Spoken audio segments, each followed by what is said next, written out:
신명기 11장 8절로부터 17절까지 말씀 제가 대표로 봉독하겠습니다. 신명기 11장 8절로부터 11절까지 말씀입니다. 17절까지 말씀입니다. 그러므로 너희는 내가 오늘 너희에게 명하는 모든 명령을 지키라.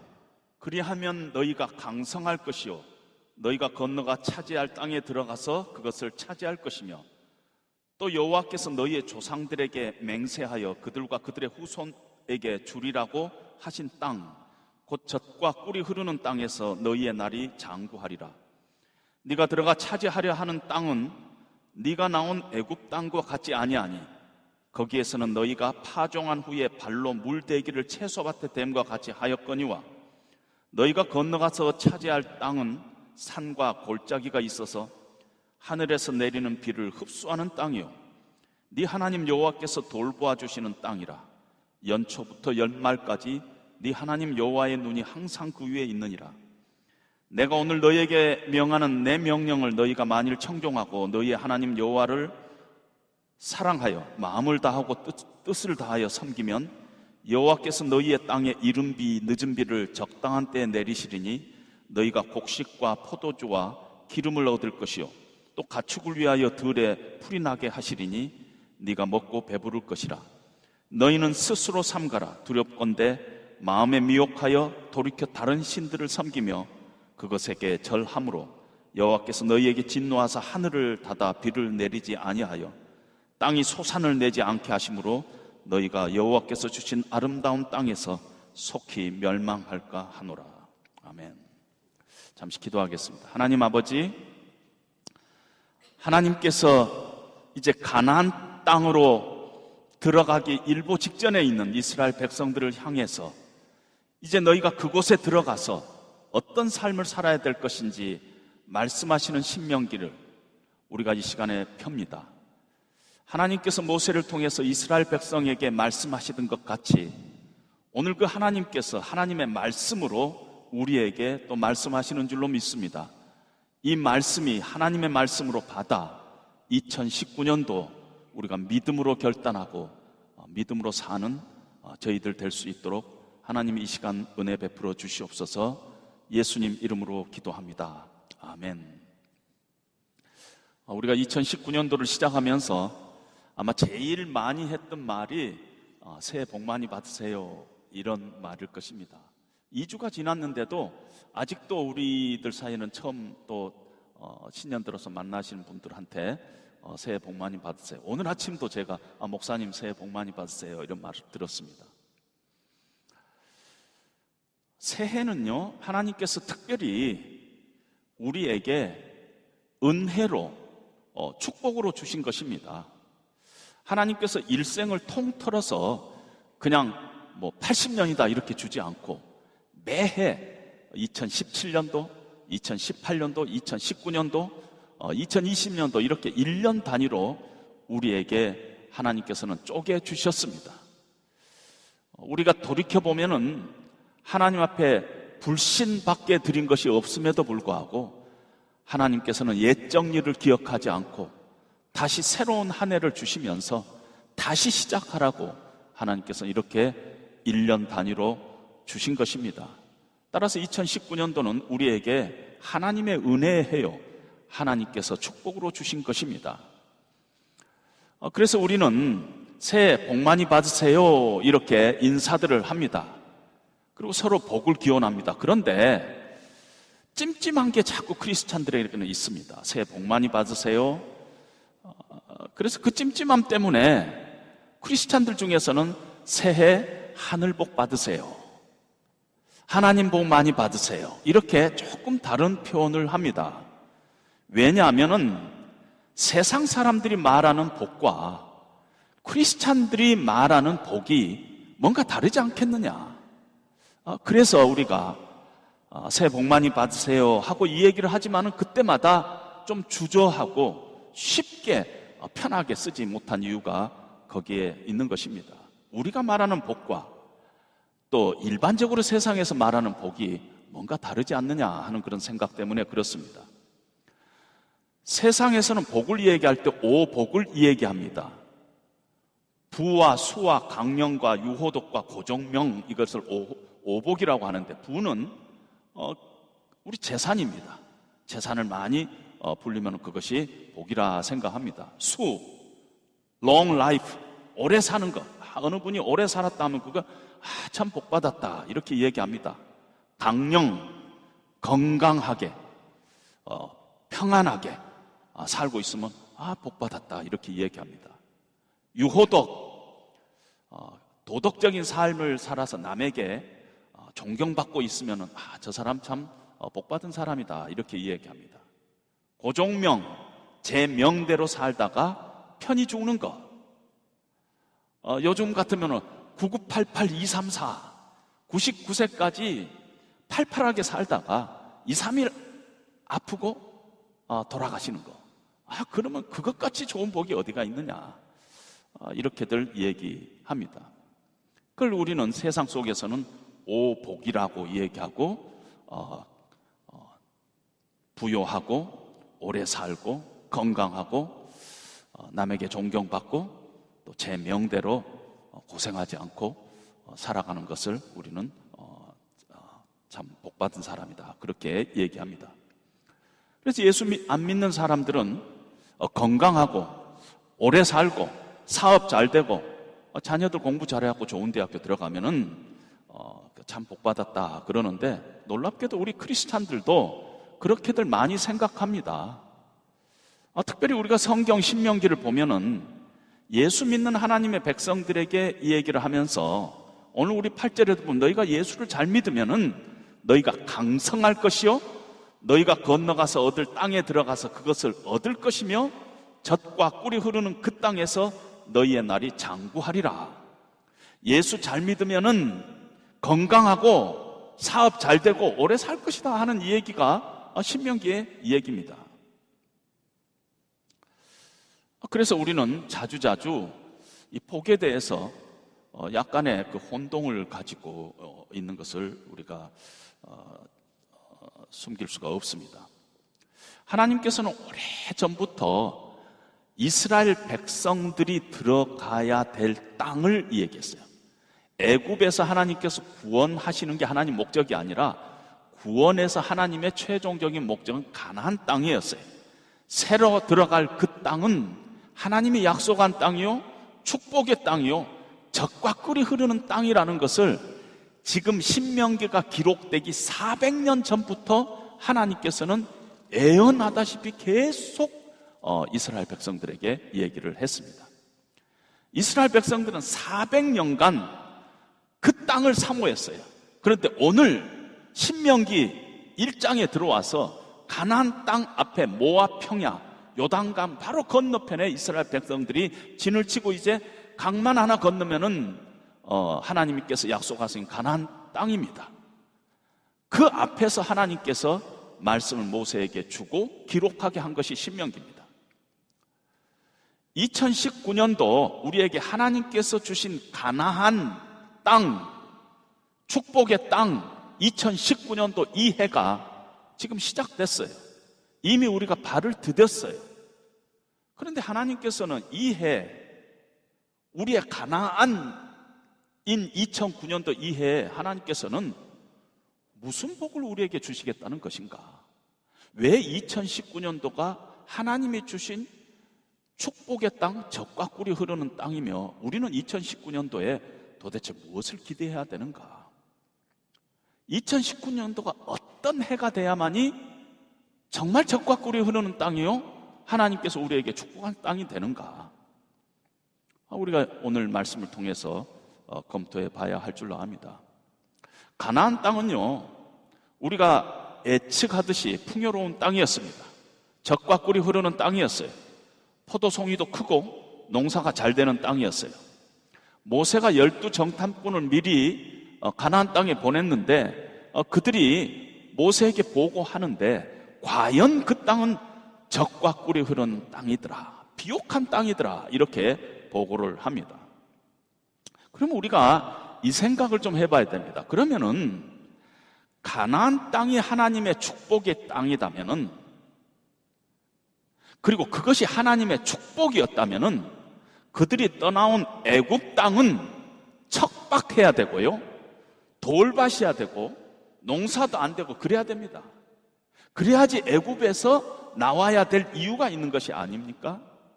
애굽에서 나와서 젖과 꿀이 흐르는 땅 가나안 땅으로 가야 되는데, 가나안 땅이 풍성한 땅이고 농사가 잘 되는 땅이다면 그 떠나온 애굽 땅은 그렇지 않아야 된다는 것입니다. 그렇지 않으면 가나안으로 가야 될 이유가 없죠. 애굽 땅이 축복의 땅이다면은 구태여 가나안으로 가야 될 이유가 없다는 말입니다. 그런데 그렇지 않았어요. 이스라엘 백성들은 애굽 땅을 우리가 생각하는 것 같이 그렇게 형편없는 땅으로 이야기하고 있지 않습니다. 민수기 16장 13절에 보면은 고라 자손 중에 엘리압의 아들 다단과 아비랍이 모세에게 반역을 합니다. 반역을 하면서 모세에게 대드는데 어떻게 대드냐면은, 네가 왜 우리를 젖과 꿀이 흐르는 땅에서 이끌어내어 광야에서 죽이려 하느냐? 네가 왜 젖과 꿀이 흐르는 땅 애굽 땅에서 우리를 끌어내 가지고 이 광야에서 죽게 하려 하느냐? 이렇게 얘기하고 있다는 것입니다.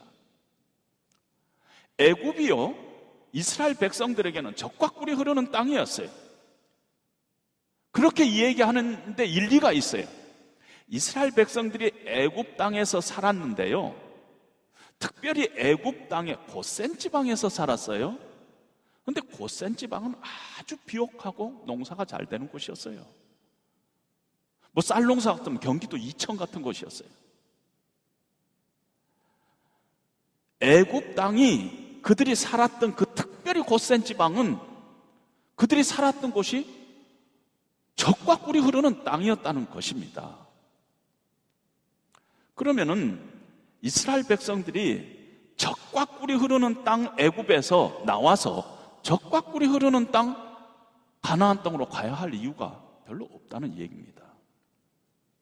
애굽은요, 원래 비가 그렇게 내리지 않고 건조한 땅이었어요. 그런데 애굽에는 1년에 한 차례 큰 홍수가 지는데 그 홍수 때문에 나일강이 범람했습니다. 상류에 있는 비옥한 퇴적물들이 하류 지방으로 이렇게 쓸려 내려가 가지고 그 나일강을 주변으로 해서 기름진 토양이 형성이 되면서 나일강 주변에서 사람들이 농사를 짓게 됐습니다. 1년 내내 가물어도 애굽의 그 큰 나일강 주변에는 비옥한 땅이 형성이 됐어요. 그런데 특히 애굽 사람들이 그 나일강을 물을 끄집어 들였어요. 이렇게 땅으로 물을 끄집어 들여가지고 저수지도 만들고요, 농사가 잘 될 수 있도록 물을 이 펌프도 개발하고요, 수로도 만들고 그래가지고 물을 그 나일강에서부터 이렇게 관계 수로를 만들어가지고 그 주변의 땅들을 아주 비옥하게 만들었습니다. 그래서 그 당시에 애굽은 세계에서 가장 강대국이 됐어요. 농업의 기술이 발달되어 있었고요, 토목 사업, 문명, 기계가 발달되어 갖고 그 당시에 애굽이 세계 기하학, 또 건축학, 토목학 이런 것이 발달되어 있어요. 이 과학의 나라였습니다. 애굽 사람들은 그 나일강을요, 너무 나일강이 우리의 그 축복의 소스다, 마찬가지다 해가지고 나일강을 신으로 섬겼어요. 애굽 땅은 한마디로 표현하면은 그들이 관계 수로를 옮기고 펌프질을 하고 이 수로를 만들고 저수지를 만들고 열심히 일하고 최고의 기술을 활용해서 잘 될 수가 있는 땅을 말하는 것입니다. 애굽 땅이라는 것은. 그런데 거기에 비해서 가나안 땅은요, 산과 골짜기가 많고 큰 강도 없고 농사를 지으려면 저 밑에 요단강에서 물을 끄집어 올려야 되는데 그 고도가 너무 높아서 그 당시로서는요 불가능한 일이었어요. 농사 짓는 것 자체가 불가능했어요. 그런데 이 건조한 이 가나안 땅에 1년에 비가 2번 우기와 건기가 있었는데, 우기를 이른 비라고 하고 건기를 늦은 비라고 하는데, 이 가을에요, 10월 11월에 바짝 말른 땅에 이 비가 내려가지고 그 땅을 부드럽게 하고 그때 씨를 뿌립니다. 그리고 3, 4월 봄에 늦은 비가 내려가지고 그 뿌린 씨앗들을 자라게 하고 그래서 추수를 하게 만듭니다. 1년 내내 적당한 비가 하늘로부터 내려야만이 농사를 지을 수 있는 땅이 가나안 땅이었어요. 농부들 입장에서 보면 하늘만 쳐다보고 있어야만 하는 땅이 가나안 땅이었습니다. 오늘 11절에도 보니까 가나안 땅은 하늘에서 내리는 비를 흡수하는 땅이라 그랬어요. 그냥 물이 내리면 확 빠져버려요. 하늘이 닫히면 끝장이 나는 땅이었어요. 하늘이 열리면 풍성해지는 땅이었어요. 하나님께서 지속적으로 은총의 비를 채워주지 않으면 살아갈 수 없는 땅이 가나안 땅이었어요. 사실은 적과 꿀이 흐르는 땅이 될 수가 없는데 하나님께서 늦은 비, 이른 비를 내려가지고 그 땅에 농사를 지을 수 있도록 해가지고 이 곡식이 자라고 과일이 자라게 돼가지고 그 땅을 적과 꿀이 흐르는 땅이라 그렇게 이야기하게 된 것입니다. 그러나 다시 말씀드리면 그 땅은 12절에 네 하나님 여호와께서 돌보아 주시는 땅이라 연초부터 연말까지 1월 1일부터 12월 말까지 네 하나님 여호와의 눈이 항상 그 위에 있는 땅이다. 이것이 가나안 땅이라는 것입니다. 척박해서 농사를 지을 수 없는데 정월 초하루부터 그해 마지막 날까지 하나님께서 간섭하시고 하나님께서 돌보시고 하나님께서 은혜 주시고 하나님께서 통치하시고 하나님의 주권 아래 있는 땅이 가나안 땅이라 이런 말씀이라는 것입니다. 거기에 비해서 애굽은요 하나님 없이도 사람들의 노력과 기술과 머리로 잘 될 수 있는 땅이에요. 그래서 이렇게 생각하면 좋습니다. 애굽 땅은 조건이 좋은 땅, 가나안 땅은 하나님이 다스리는 땅, 이렇게 구분해도 좋겠습니다. 가나안 땅은 하나님이 없이는 살아갈 수 없는 땅, 하나님을 의지해야만 되는 땅, 1년 내내 하늘을 쳐다봐야 되는 땅, 위로부터 내리는 하나님의 은총의 비를 먹고 사는 땅, 그 땅이 가나안 땅이라는 것입니다.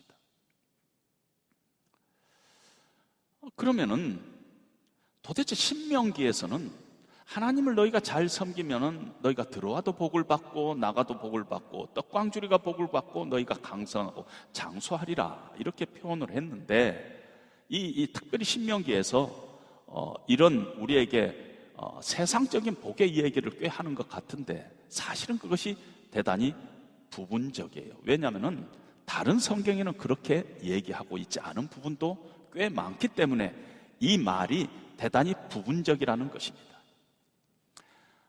구약은 신약의 그림자예요. 그래서 상징적으로 표현을 하는데 하나님께서 이스라엘 백성들이 손으로 만지고 눈으로 보는 현세적인 복으로 하나님의 복을 설명을 하고 있는 것이에요.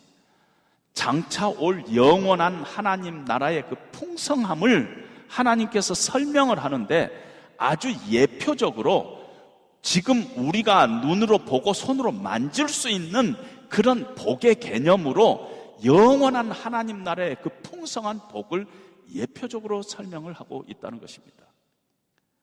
구약에도 보면은요, 하나님 잘 섬기면은 네가 건강하고 오래 살고 떡방주리가 잘 되고 다 그렇게 얘기하고 있지 않아요.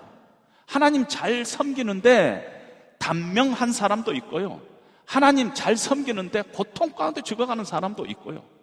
여러분 히브리서 11장 이 믿음장에 보면은 수많은 믿음의 선진들이 고통 가운데 천국을 소망하면서 다 죽었다고 얘기하고 있습니다. 욥의 일생도 보면은 욥이 정말 동방의 경건한 자임에도 불구하고 욥이 알 수 없는 그런 고난을 당했던 것을 봅니다. 시편 73편에 보면 아삽이라는 시인이 있는데요, 아삽은 교회로 보면은 성가대 대장과 같은 그런 직분을 갖고 있었던 사람입니다. 아삽이 아주 어느 날 가만히 자기 인생을, 이 주변을, 상황을 보니까 너무너무 답답한 거예요. 주변을 보니까 하나님 안 믿는 악인이 막 형통한 거예요. 죽을 때도 고통도 없어요. 죽을 때도 잘 죽어요. 살아서는 건강하고 비즈니스 잘 돼요. 죽을 때도 그냥 아주 편하게 죽어요. 9988, 234. 그리고 죽는 거예요. 그런데 자기는 매일 아침 어려움이 자기 인생 가운데 찾아오니까 내가 하나님을 믿어야 될 이유가 뭐가 있느냐 하면서 회의에 빠집니다. 그런 시험에 빠졌을 때 하나님의 성소에 들어갈 때야 저들의 결국을 내가 깨달았다. 이런 말씀으로 다시 회복이 됩니다. 성소에 들어가면서 그렇지. 우리가 살고 있는 이 세상이 전부가 아니지.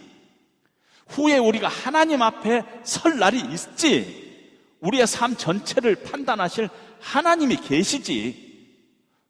우리의 이 인생이 전부가 아니지. 죽음 이후에 생이 있지. 이런 이 성소에서 정말 하나님 앞에서 믿음으로 자기의 인생을 바라보니까 그렇지, 내가 지금 이렇게 실망하고 낙심 가운데 빠져야 될 일이 아니지. 이렇게 하면서 회복을 하는 모습을 봅니다. 하나님께서 우리에게, 크리스찬들에게 원하는 삶은요, 건강하고 오래 살고 비즈니스 잘 되고 애들이 좋은 대학교 가고 그런 것이 아니에요. 하나님은 그거 전혀 원하지 않는다, 그런 뜻은 아니지만은 하나님의 관심에 제일 미치라는 것이에요. 그 땅에 소출이 풍성하고 오래 살고 건강하고 하는 것은 하나님의 제일 밑에 관심이라는 거예요. 하나님의 주된 관심은 하나님의 백성이 이 땅에서 하나님의 백성으로서 어떤 삶을 살아가는가, 어떻게 하나님이 주시는 그런 소명을 이루어가는 삶을 사는가, 어떻게 이들이 하나님을 의지하고 하나님의 주권을 인정하고 하나님을 신뢰하고 하나님을 경외하고 거기에 하나님의 관심이 있다는 것입니다. 하나님의 관심은 전혀 우리의 프라이어티하고 다르다는 것입니다. 따라서 가나안 땅이 왜 축복의 땅이냐면요, 하나님이 가나안 땅에서 주시고자 하는 그 복이 하나님과 인격적인 관계 속에서 얻어지는 복이에요. 하나님과 인격적인 관계에서 얻어지는 복이에요. 하나님께서는 이스라엘 백성들을 하나님의 백성 삼으시고 이스라엘 백성은 하나님을 하나님으로 섬겼어요. 그래서 이스라엘 백성들은 하나님의 말씀을 청종하고 하나님을 의지하고 하나님을 순종하고 하나님을 경외했어요. 그리고 하나님께서는 그 이스라엘 백성들을 사랑하시고 돌보아 주셨어요. 이 인격적인 관계 속에서 얻어지지 않는 복은, 우리가 말하는 그런 복은 하나님이 원하시는 그런 복이 아니라는 것입니다. 하나님과 인격적인 관계하고 격리되어서 그 나름대로 의미가 있는 그런 복이 아니라는 것이에요. 우리가 얘기하는 시. 여러분, 탕자의 비유를 한번 보세요. 작은 아들이 아버지에게 와갖고 아버지의 유산을 달라고 합니다. 아버지가 떼어줍니다. 아버지로부터 받은 재산이지만 그것은 비인격적인 재산이었어요. 아버지와 사랑의 관계 속에서 아버지가 축복으로 준, 그래서 얻어지는 그런 재산이 아니었어요. 그건 복이 아니에요. 그건 복이 아니었어요. 하나님이 생각하는 것은요, 우리가 생각하는 식에 그렇게 잘 사는 것이 하나님의 복이 아니에요. 하나님 백성답게 사는 것, 하나님과 더불어 사는 것, 하나님 쪽으로 구별되는 삶, 하나님 뜻에 복종하는 삶, 이런 것들 안에서 하나님께서 인격적인 관계 속에서 하나님께서 가나안 땅에 우리에게 복을 주시고자 한다는 것입니다.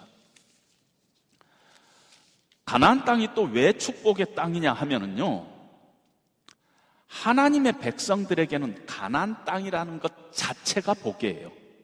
농사가 잘 돼서 복이 아니고 소산이 많아서 복이 아니라 가나안 땅이라는 그 형태의 틀 안에, 그 형태 속에서 하나님께서 이스라엘 백성들을 집어넣은 그 자체가 복이라는 것입니다. 왜냐하면 가나안 땅은요, 하나님을 피해서 살아갈 수 없는 땅이에요.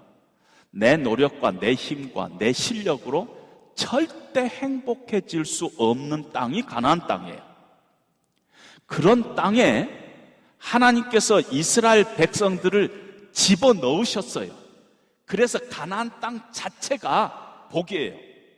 왜냐하면 그 땅에 들어간 사람들은 신앙생활 잘하지 않고서는 결코 행복할 수 없기 때문에, 우리로 하여금 어떤 시기라도 신앙생활 잘할 수밖에 없게 만드시기 때문에 그 땅 자체가 복이라는 것입니다. 하나님을 하나님으로 섬기고 하나님과 동행이 끊어지면은 삶의 모든 것들이 무너내릴 수밖에 없는 땅이 가나안 땅인데, 그 땅으로 우리를 보냈다는 그 자체가, 그 가나안 땅은 바로 축복의 땅이라는 거죠. 그런 세팅 속에 하나님께서 우리를 두셨다는 그 자체가 복이라는 것입니다. 여러분, 이스라엘 역사 속에 아합 왕이라고 있습니다. 그 당시에 정치적으로, 경제적으로, 군사적으로 아주 막강한 나라였어요. 그런데 그 아합 왕이 우상을 숭배했어요. 하나님께서 그 땅에 3년 반 동안 비가 오지 않게 했습니다. 계곡이 말라버리고 강이 다 바짝 말랐어요. 물 한 모금 없이 그런 땅을 하나님께서는 뭐라고 얘기하냐면은 하나님이 간섭하시는 땅이라, 이렇게 표현을 합니다. 하나님으로부터 멀어지면은 그 백성이 그 원인을 발견할 때까지 하나님께서 쪼는 땅이 가나안 땅이라는 것이에요. 그래서 가나안 땅은 그 자체가 축복이라는 거예요. 절대 하나님 없이 행복할 수 없는 그 땅으로 하나님께서 이스라엘 백성을 보냈다는 그 땅 자체는 축복이라는 것이에요. 반드시 믿게 한다는 거예요. 어떻게 해서든지 하나님을 잘 믿도록 하나님께서 그 땅을 그렇게 만드셨다는 것입니다. 어떻게 하든지 하나님 앞으로 돌아올 수밖에 없는 그 땅이 가나안 땅에, 그 땅에 들어가서 뭐 소출이 잘 되고 뭐 건강하고, 그게 아니라 그 땅에 들어가면은 정말 하나님 없이는 행복할 수 없는 그런 땅이기 때문에 그 땅으로 우리를 보내주셨다는 것, 우리를 집어넣었다는 것 때문에 가나안은 그 자체가 하나님의 복이라는 것입니다. 예레미야 선지자 시대 때요, 비가 오지 않았어요. 땅이 아주 딱딱해져 가지고 삽질도 못할 정도로 그렇게 굳어졌어요. 도대체 어떻게 농사를 짓느냐? 예레미야 선지자가 하나님께 간구했습니다. 그때 하나님께서 어떻게 답변을 하시냐면은, 너희 땅이 기경되지 않아서 너희가 울부짖느냐? 너희 묵은 심령을 기경하라.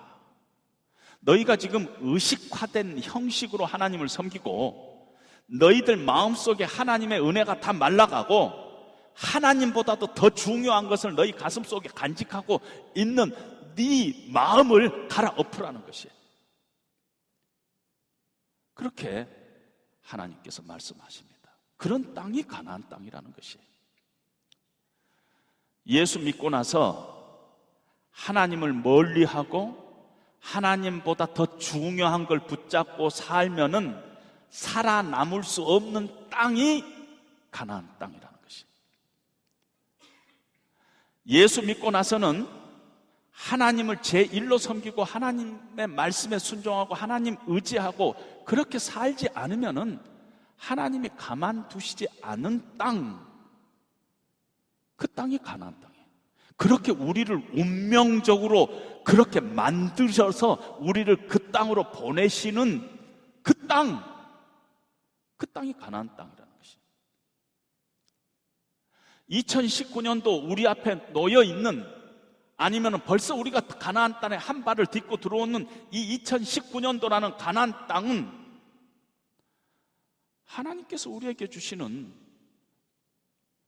복이에요. 그런데 그냥 복으로 주시는 게 아니에요.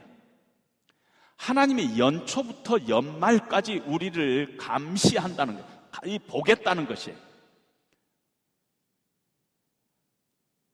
만약에 우리가 정말 하나님을 기쁘시게 하는 삶, 하나님이 우리에게 믿는 자에게 주시는 그 소명의 삶을 살아간다면은 그 땅에 사는 동안에 하나님께서 너희를 행복하게 해주겠지만은, 너희가 만약에 욕심을 따라 살면은 너희 인생은 불행해질 거라 하는 땅이 가나안 땅이라는 것입니다.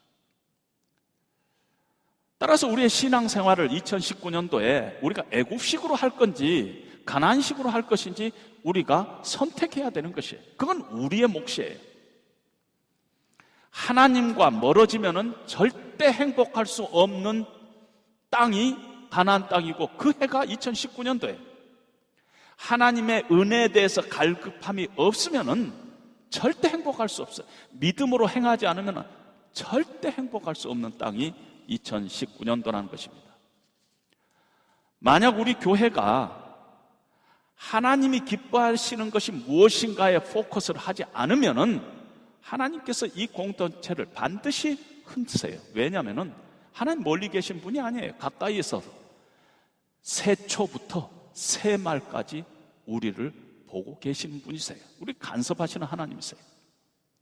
만약 여러분들이 비즈니스를 하는데 하나님 없이 계획하고 하나님 방법이 아닌 식으로 비즈니스를 한다면 반드시 하나님께서 그 비즈니스를 흔드실 것이에요. 왜냐하면 연초부터 연말까지 하나님의 눈이 항상 그 위에 있고, 하나님이 간섭하시는 곳이 가나안 땅이고 간섭하시는 해가 오늘 우리의 2019년도이기 때문이라는 것입니다. 따라서 예수 믿는 사람들이 인생을 살면서 삶이 어렵고 힘들 때 정말 내가 구원받은 하나님의 백성이라면은 내 삶의 어려움은 반드시 해결돼요. 왜? 하나님이 돌보시고 그 어려움은 하나님의 통치 아래 있고 하나님의 섭리 아래 있고 하나님의 계획 아래 있고 하나님의 간섭 아래 있어요.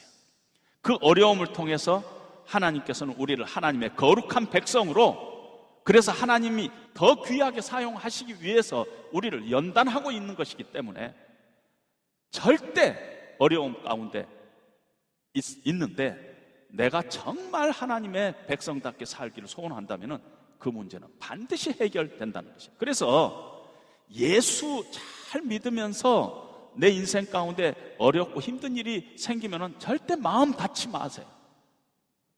마음을 닫아버리지 마세요. 왜냐하면 하나님께서 권고하시고 있어요. 하나님의 눈이 우리를 감찰하시고 있어요. 내 삶 가운데 함께 하시고 계세요.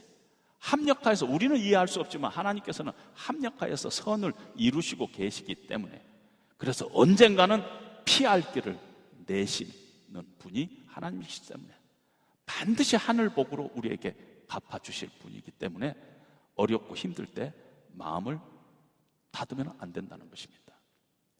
만약에 우리가 어려움이 있을 때요, 애굽식으로 생각해요. 통박 굴리고 잘못된 방법 사용하고 잔머리 굴리고, 그럼 반드시 실패해요. 그때는 성공한 것 같지만은 결코 하나님이 주시고자 하는 행복은 우리가 취하지 못합니다. 이 세상 사람들의 눈에는 이 일도 잘 되고 이 일도 잘 되고 이 일도 잘 되고 그러니까 행복한 것 같아도 하나님 안에서는 그것이 결코 행복하지 못할 것입니다. 경제적으로 만약에 우리가 어려움을 겪고 있다면은 궁극적으로, 치명적으로 그 어려움이 우리를 불행하게 만들지 못합니다. 왜냐하면 성경은 우리에게 약속했어요. 하나님을 믿는 자의 자녀가 걸식하는 일을 보지 못했다. 의인의 자녀가 걸식하는 일이 없다는 것이에요. 하나님을 의지하고 하나님을 신뢰하는 그 가정은 빌어먹는 일이 없다는 것이에요. 왜냐하면 하나님은 살아계시고 하나님은 우리를 간섭하시고 하나님은 우리를 지키시고 새초부터 새말까지 우리의 인생 가운데 함께 하시는 분이기 때문에 아무리 어려워도 우리를 치명적으로 불행하게 만들지 않는다는 것이에요. 어떤 어려움이라도. 그래서 우리가 인생을 살면서 작은 일들에 감사하면서 살아야 하는 이유가 거기 있는 것입니다.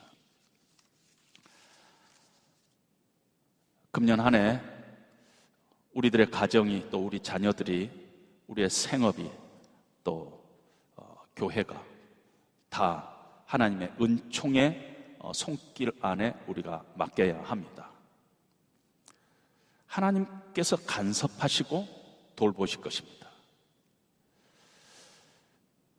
금년 한 해도 그 하나님을 나의 하나님으로 우리가 부르고 하나님의 소원이 무엇인가, 하나님이 기뻐하실 뜻이 무엇인가, 우리 마음속에 그 생각을 늘 가지고 고민하면서 하나님을 의지하고 신뢰하고 그렇게 하면은 하나님께서 우리에게 주시고자 주시는 이 2019년도 가나안 땅은 정말 하나님이 주시는 축복의 땅이 될 것입니다. 어제 일과 내일 일도 우리의 꿈과 희망들, 우리의 계획들 다 하나님 앞에 내려놓고 하나님이 무엇을 기뻐하시는가, 그 일을 우리가 쫓아가야 될 줄로 압니다. 찬송가에 보면 이런 찬송가가 있죠. 의지하고 순종하는 길은 예수 안에 즐겁고 복된 길이로다. 정말 예수 안에 즐겁고 복된 길은 하나님 의지하고 순종하는 길입니다. 그런 각오와 믿음을 가지고 이제 2주가 벌써 지나갔지만은 다시 우리의 마음을 다잡고 2019년도 하나님이 주신 이 가나안 땅에서 우리가 어떻게 복받는 생활을 할 것인가, 하늘 복받고 하나님으로부터 축복받는 그런 소명의 삶을 살아갈 것인가 다시 한번 고민하고 결단하는 그런 한 해가 되시기를 주님의 이름으로 부탁드립니다. 우리